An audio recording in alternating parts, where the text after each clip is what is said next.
Kira luar biasa sekali Pak Ketua Den. Biasanya kita membicarakan hilirisasi nikel dan lain-lain, ini ada hilirisasi komennya. Ini luar biasa sekali kan? Ini kan Pak Presiden punya concern yang luar biasa. Oke guys, balik lagi nih ngerocos politisi Mexos. Ini lagi rame-rame banget guys soal pidato Mas Wapres ya, yang katanya beliau membahas soal kita pangan kita itu surplus kan ya, padahal kan enggak gitu guys ya. Yang apa ya, yang dibutuhkan rakyat ini yang sangat dikeluhkan itu kan soal lapangan kerja ya. Jadi ini bertolak belakang dengan janji beliau di kampanye gitu, bahwa dia akan menciptakan lapangan kerja. Ternyata yang dibahas pangan guys. Ini benar-benar kayak apa ya, kayak bapaknya juga gitu. Jadi kayak nggak tahu situasi di lapangan gitu guys. Yang orang butuhkan pekerjaan yang dibahas di lapangan gitu. Jadi apa akhirnya? Jadi akhirnya netizen dan khususnya rakyat Indonesia ini kan kritik keras gitu ke beliau, karena nggak sesuai dengan kenyataan gitu. Waktu kampanye bilang menciptakan lapangan kerja, tapi sekarang yang dibahas lapangan gitu guys ya. Dan juga ini makin kesel juga kita, malah ternak beliau ini marah gitu di saat kita kritik gitu. Jadi benar-benar kacau banget ya gitu ya. Nah, jadi nggak usah lama-lama, langsung kita lihat dulu beberapa komentar dari politisi Mexos. Kira luar biasa sekali Pak Ketua Den. Biasanya kita membicarakan hilirisasi nikel dan lain-lain, ini ada hilirisasi Kemenyan.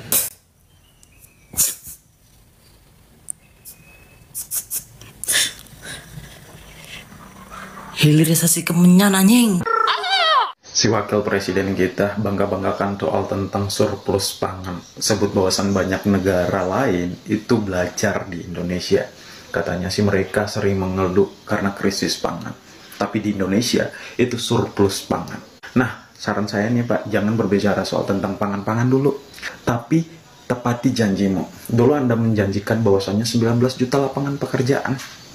Selesaikan dulu programmu itu. Dulu Anda berkoar-koar berdiri, saya akan berjanji memberikan 19 juta lapangan pekerjaan kepada rakyat saya. Tapi faktanya sekarang pengangguran di Indonesia itu tertinggi di ASEAN. Selesaikan dulu persoalanmu itu, baru berbicara soal tentang pangan lah. Tapi balik lagi, ini menunjukkan bahwasannya si wakil presiden kita ini lari dari kenyataan, tidak pernah tanggung jawab.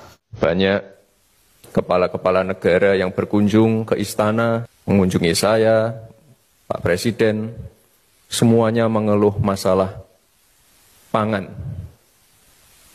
Tapi kita tidak, kita malah Mengeluh soal lapangan pekerjaan. Ya, kita sebagai rakyat Indonesia malah mengeluh soal lapangan pekerjaan, Pak Wapres Gibran.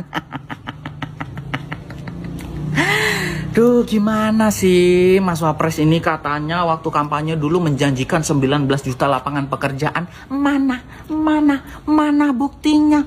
Kok nggak ada? Hah? Mas Wapres, kriminalitas terjadi setiap hari di mana-mana, kemiskinan terjadi di mana-mana, ya, kelaparan, putus sekolah, ya. Orang menyelesaikan hidupnya sendiri, itu karena apa? Karena mereka nggak punya pekerjaan, nggak bisa makan, nggak bisa bertahan hidup. Dan Mas Gibran dulu menjanjikan seolah mengiyakan, wow, 19 juta lapangan pekerjaan untuk rakyat Indonesia kalau memilih saya. Tapi buktinya mana Mas Wapres? Ayolah Mas Wapres. Mas Wapres itu sudah punya jabatan tinggi, orang nomor 2 di negeri.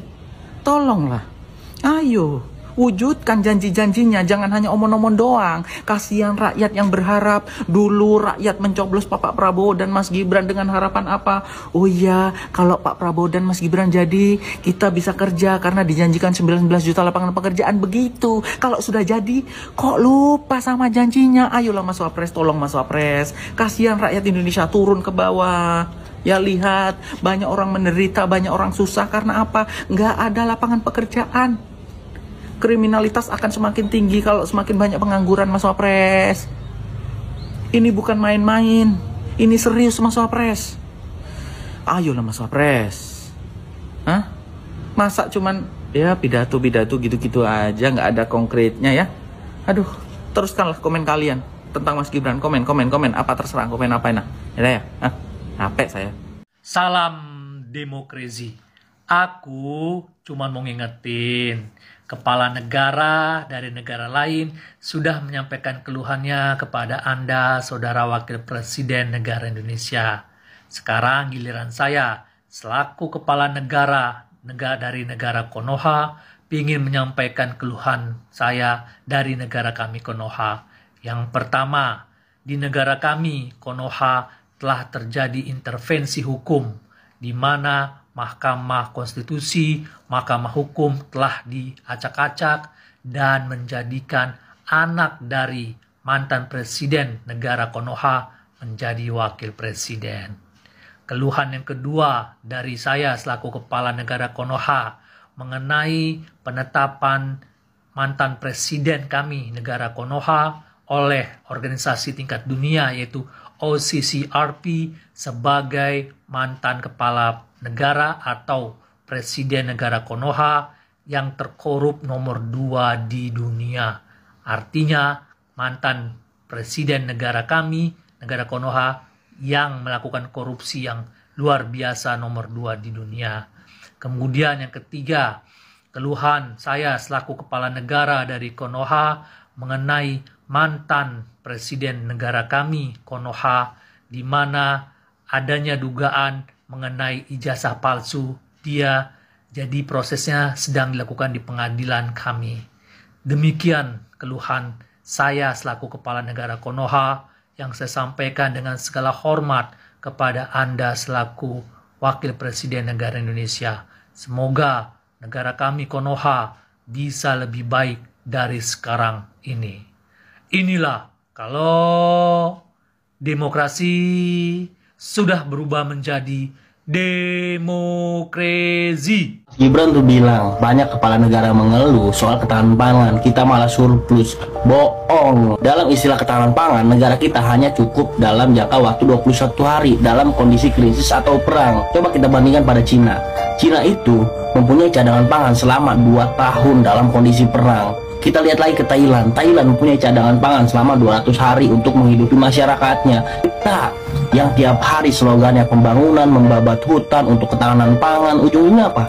Kita nggak tahu hasilnya kemana, kayu penebangan hutannya kemana, nggak ada transparansinya. Coba kita lihat Cina sana. Cina malah melarang urbanisasi ke desa-desa. Untuk apa? Menjaga masyarakat desa untuk tetap produktif dengan hasil taninya, menjaga tanah adatnya, menjaga budayanya, dan menjaga hak-hak tanah mereka. Tapi negara kita yang ada terbalik, membabat hutan, menggusur tanah adat, menggusur desa-desa, cuma nanya slogan pembangunan. Katanya apa? Mangkrak-mangkrak juga kan? Karena emang bukan itu tujuannya. Tujuannya hanya mencari proyek agar dananya bisa dikorupsi bersama-sama. Di negara Cina sana, pertaniannya sudah mulai maju dengan teknologi, dengan mesin yang diturunkan untuk nani, dengan AI untuk mengontrol hasil tani mereka, tanpa harus ada seorang wapres yang kesana kesini mensosialisasi tentang program AI. Tapi nyatanya yang dilakukan negara kita malah menyuruh para TNI menanam sesuatu yang bukan tupoksinya, tapi membiarkan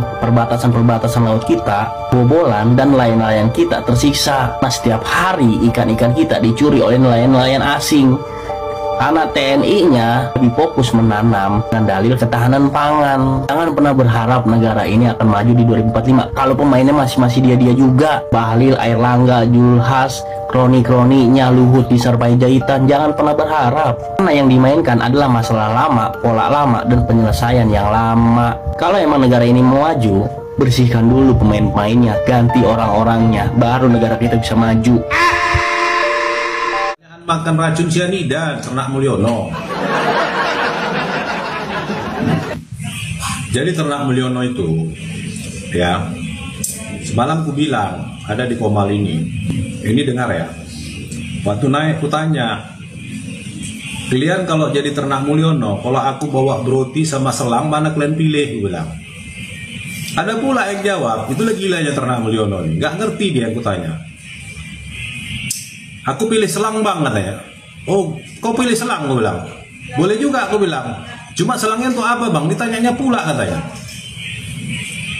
Bisa pula pilih selang. Apa bang? Selangnya ini tuh mukuli pantat kau, gue bilang. Baru sadar dia.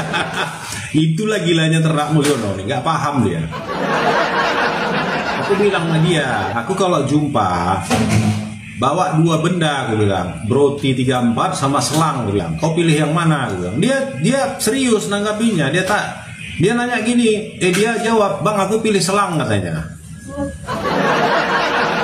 Selang itu pun untuk mukulin dia. Aduh, memang hajab kali lah lebih ternak Mulyono nih. Gawat. Gawat bodohnya. Bukan bodoh lagi, gila, udah gila. Ya gitulah yang kita hadapi ya teman-teman ya. Jadi kalau saya begini ya,